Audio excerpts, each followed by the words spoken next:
The argument started like most of our arguments with my sister Jessica announcing another milestone in her corporate career.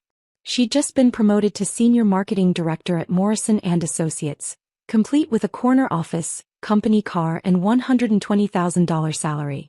"I'm so proud of you, sweetheart," Mom gushed, refilling Jessica's wine glass. "A corner office at 28. Your father and I always knew you'd be successful." Dad nodded approvingly from the head of the dining room table.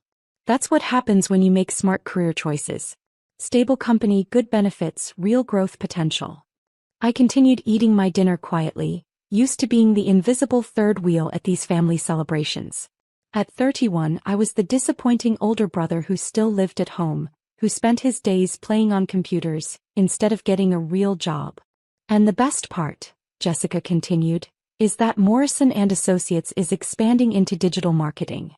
They're looking to acquire some of these little tech startups to boost their capabilities. Easy pickings, really. Most of these garage operations don't understand real business." That's when Dad turned his attention to me. "Speaking of which, Michael, how's your little computer project going? Still losing money?" I looked up from my plate. "It's going well, actually. We just completed beta testing and we're ready to launch." "Launch what exactly?" Mom asked with that tone she used when talking to children about their imaginary friends. "Remind us what this business of yours actually does." "We've developed an AI-powered customer service platform that can handle complex inquiries across multiple languages and integrate with existing business systems. The beta results showed 300% improvement in response times and 95% customer satisfaction rates." Jessica laughed. "Michael, that sounds like nonsense you made up. AI customer service? Everyone knows those chatbots are terrible. No real company would use that. Actually, several Fortune 500 companies have already expressed interest after seeing our beta results." "Which companies?" Dad interrupted, his voice taking on that familiar skeptical edge. I hesitated. The NDAs I'd signed with potential clients prevented me from naming them, but I couldn't explain that without sounding like I was making excuses. "I can't disclose that information due to confidentiality agreements." Dad slammed his hand on the table. "Of course you can't. Because they don't exist. Michael, you've been living in this house for 3 years, spending all day in that room with your computers, burning through what little savings you had, and you have nothing to show for it." "Dad, that's not true. The company is valued at." "Valued by who?" Jessica interjected. "Some imaginary investors?" "Michael, I work in marketing. I understand business. What you're describing isn't a real company. It's a hobby that's gotten out of control." Mom reached across the table and patted my hand condescendingly. "Honey, we love that you're creative and interested in technology. But at some point you need to face reality. You're 31 years old. Most people your age have careers, mortgages, families. You can't keep pretending that playing with computers is going to make you rich." "This isn't playing with computers," I said, trying to keep my voice calm. "Innovate Tech Solutions has been in development for 3 years. We have proprietary algorithms, patent applications, and genuine interest from major corporations." Dad's face was getting red now, the way it did when he was building up to one of his explosive outbursts. "Innovate Tech Solutions? You gave your pretend company a name? Michael, listen to yourself. You sound like a child playing make-believe. The technology we've developed could revolutionize customer service across multiple industries." "Stop!" Dad shouted, standing up so abruptly his chair scraped against the hardwood floor. "Just stop with this fantasy. You don't have a company. You don't have employees. You don't have customers. You have a laptop and a bunch of code that nobody wants." "Richard, please," Mom said, though her tone suggested she agreed with him. "Let's discuss this calmly." "No, Linda. I'm tired of discussing this calmly. I'm tired of watching our son waste his life on this delusion. Michael, you're embarrassing yourself and embarrassing this family." Jessica leaned back in her chair, watching the argument with obvious satisfaction. She'd always enjoyed these moments when I was the target of Dad's disapproval instead of her.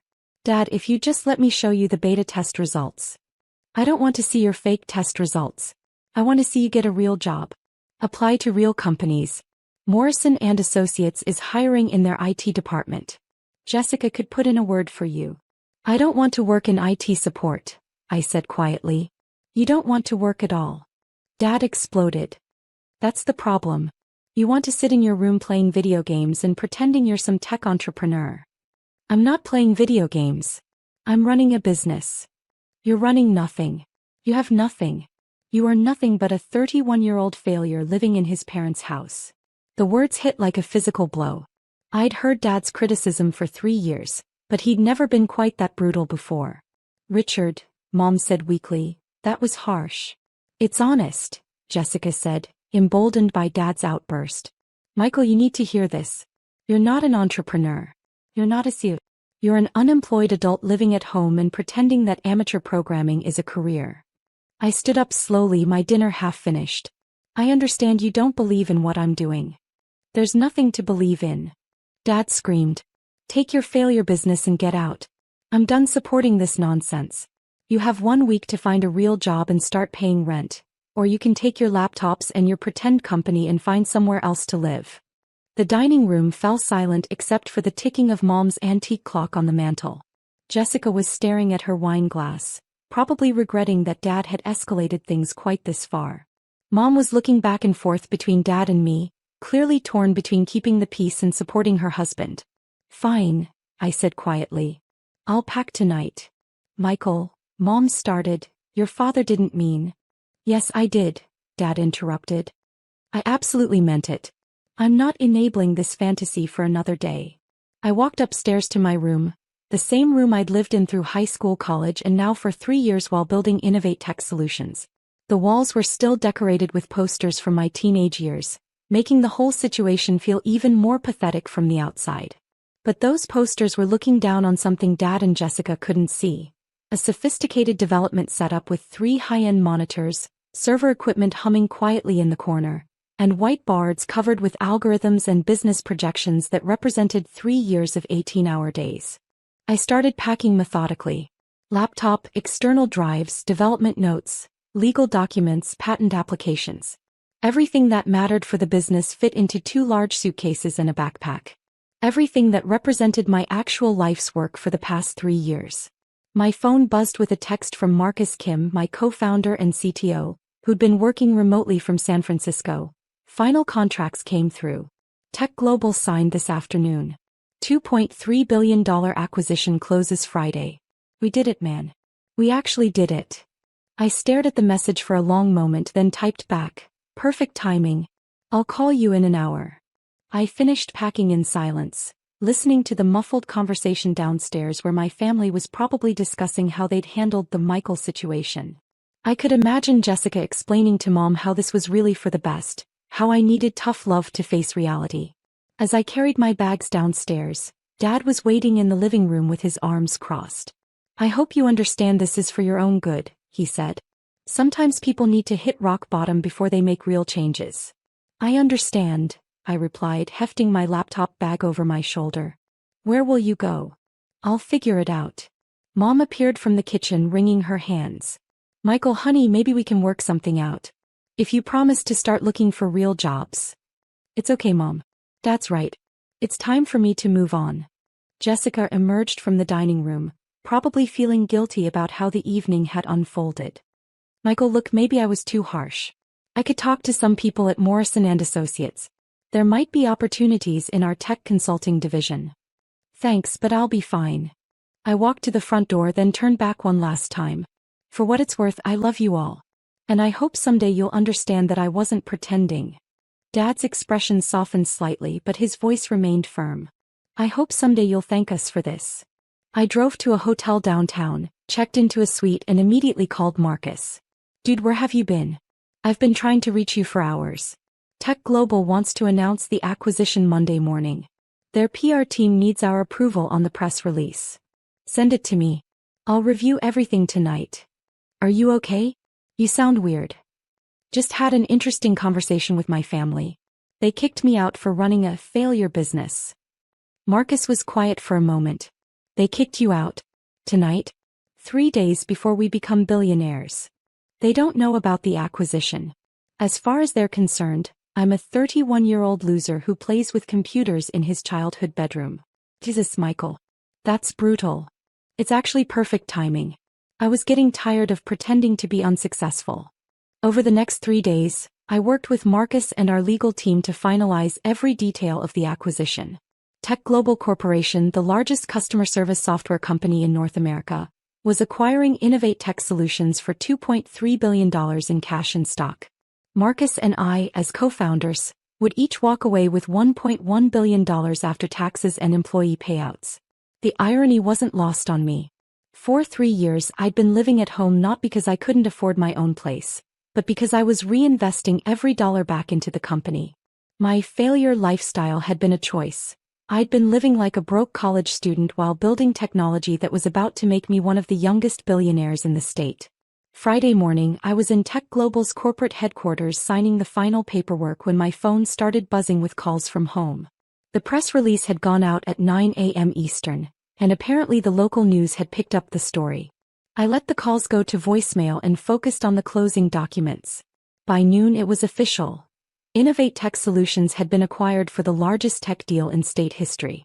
That evening I was back in my hotel suite, reviewing job offers from 3 different Silicon Valley companies who wanted me to lead their AI development teams, when there was a knock at my door. I opened it to find Mom, Dad, and Jessica standing in the hallway looking like they'd seen a ghost. "Michael," Mom said, her voice barely above a whisper. "We saw the news." "What news?" I asked, though I knew exactly what they meant. Dad cleared his throat. "The news about your company being sold. For $2.3 billion. Oh, that." I stepped aside to let them into the suite. "Yeah, the acquisition closed this afternoon." They filed in slowly, taking in the luxury hotel suite with its panoramic city views and premium furnishings. Jessica was staring at everything like she was in a museum. "Michael," Dad said, sitting heavily on the couch, "I don't understand. The news said you're the co-founder and CEO of Innovate Tech Solutions." "That's correct. But how is that possible? You were living in your childhood bedroom. You didn't have an office, employees, revenue." "Actually, I had all of those things.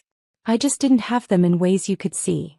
I opened my laptop and pulled up a presentation I'd shown to investors 6 months earlier. Innovate Tech Solutions has been operating for 3 years. We have 12 full-time employees working remotely across 4 countries. Our beta clients include 6 Fortune 500 companies. Our AI platform processes over 50 million customer service interactions per month. Mom was staring at the screen like it was written in a foreign language. "But you never told us any of this." "I tried to tell you. Every time I mentioned the company, you dismissed it as playing with computers. Every time I tried to explain what we were building, you told me to get a real job." Jessica leaned forward. "But Michael, you were living at home. If your company was so successful, why didn't you have your own place?" "Because I was reinvesting everything back into the company. My living expenses were essentially zero, which meant every dollar of revenue could go toward development, equipment, and hiring the best talent." "You mean you chose to live at home?" Dad asked, his voice hollow. "I chose to bootstrap the company instead of taking venture capital funding. Living at home was part of that strategy. It let us maintain complete control over our technology and our vision." I pulled up another slide showing our revenue growth. We've been profitable for 18 months. Last quarter, we generated $47 million in revenue. The room was completely silent. "So when you said you had confidentiality agreements with Fortune 500 companies?" Mom started.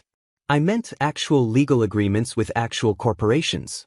Microsoft, Amazon, IBM, Salesforce, Oracle, and Cisco have all been beta testing our platform." Jessica's face had gone completely pale. "The customer service AI you described at dinner is currently handling customer inquiries for some of the largest companies in the world. The 300% improvement in response times wasn't a projection, it was actual measured results from live deployments." Dad put his head in his hands. "Michael, I'm so sorry. I had no idea." "How could you have known? You never asked to see what I was actually working on. You just assumed that because I was living at home and working on computers, I must be failing. But the way you dressed, the car you drove, the fact that you never seemed to have money." Mom said, "I drove a 2015 Honda Civic because it was reliable and economical. I dressed casually because I worked from home. And I didn't spend money on things because I was focused on building something bigger." I closed the laptop and looked at each of them. For 3 years, you've been embarrassed by me. You've introduced me to people as your son who does something with computers. You've suggested I needed to grow up, get serious, face reality. We thought we were helping, Dad said quietly. You thought I was a failure. And rather than trying to understand what I was actually doing, you decided I needed to be fixed. Jessica finally found her voice. Michael, we made a terrible mistake. We judged you based on appearances instead of results. You judged me based on your own limited understanding of what success looks like. I walked to the window and looked out at the city lights. Do you know what the hardest part was? It wasn't the 18-hour days or the technical challenges or the stress of building a company. It was coming home every night to a family that treated me like I was wasting my life. How can we make this right? Mom asked, tears in her eyes. I turned back to face them. You can start by understanding that success doesn't always look the way you expect it to. You can stop assuming that because someone's path is different from yours, it must be wrong. Dad stood up slowly. Michael, I owe you the biggest apology of my life. I called your life's work a failure. I called you a failure. I was completely wrong about everything. You were wrong about the facts, but you weren't wrong to be concerned. If I had actually been a 31-year-old playing video games in his parents' house, your intervention would have been appropriate. But you weren't playing video games, Jessica said. You were building a billion-dollar company. I was building something I believed in, something that could make a real difference in how businesses interact with their customers. The $1 billion is just how the market valued that vision. Mom wiped her eyes. What happens now? Do you move to Silicon Valley? Do you start another company? I'm not sure yet. Tech Global wants me to stay on and lead their AI division. I've got offers from other companies. Or I might start something completely new. Whatever you decide, Dad said, I promise we'll support you. And I promise we'll never again assume we know better than you do about your own life. I smiled for the first time since the dinner argument. That would mean a lot to me. Jessica stood up and walked over to me. Michael, I'm ashamed of how I treated you. I spent 3 years condescending to you about business while you were building something I couldn't even comprehend. You were protecting your parents from what you thought was me taking advantage of them. I understand the motivation. But I was so arrogant about it. I assumed that because I had a traditional corporate job, I understood business better than you did. Traditional corporate jobs are important too. The world needs both kinds of success. But the world doesn't need people who tear down others for choosing different paths, she said. Over the next hour, we talked more openly than we had in years. I showed them the actual technology we'd built, explained how the AI algorithms worked, and walked them through the customer case studies that had convinced Tech Global to make their offer. By the time they left, something fundamental had shifted in our relationship.